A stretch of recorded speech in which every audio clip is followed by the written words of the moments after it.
So when you came from the Philippines to Cali, was there a Filipino subset of people that you could be a part of and Oh stuff yeah, like there's a that? gang. Like Chinatown or something? Yeah, like I wouldn't say it'd be like a Filipino town, but like it's definitely a gang of Filipinos out there. And then funny enough, like I moved to that side of um the city when I was like in middle school, and that shit sucked because it was just like, damn, like it's all Filipino shit, and I mean, it was cool, but it's kind of just like I don't know, man. Like I gravitated towards like the American like hip hop culture type shit for some reason. And you know what's crazy is like if you go to the Philippines, like a lot of the popular mainstream shit is like American culture too. So if you go to the Philippines, you're gonna hear like the same popular songs like that's popular out here. Would you say that like gets to the Philippines a little bit later? Hella. Yeah, they're like 2-3 years behind type shit. Yeah. I mean now it's a little bit closer though, just because like social media, like TikTok, Facebook and all that. Yeah.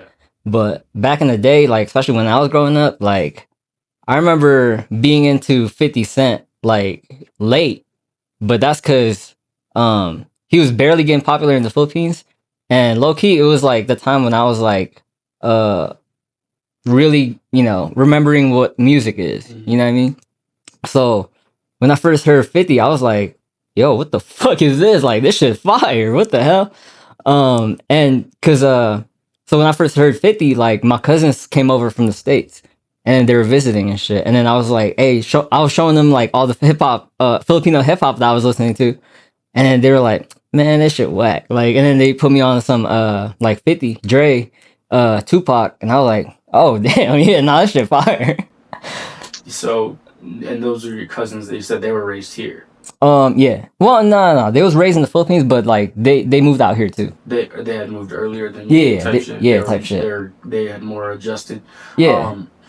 So as far as Americans or Americanized people, what's something that they assume about the Philippines that's just not true?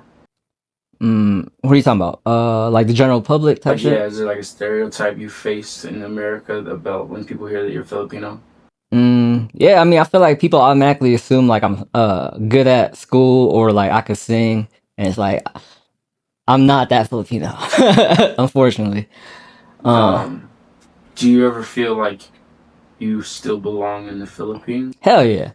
I mean, I feel like I don't know, bro, because I feel like I stand out. But low key's like we're in the generation now where it's like you go to the mall and then you gonna see people that are like looking fly, looking like they straight off of TikTok, and it's like, you know, if you go in the Philippines, like shit, if I come in there looking like this, like I feel like I fit in, you know what I mean? But if I come a little more like flashier, like that's when I'd be like, oh shit, like who is like, or scratch that. I feel like once they start hearing me talk, that's when they're gonna be like, oh yeah, he not from here, because like I don't know, I feel like I don't got that Filipino accent, I guess. So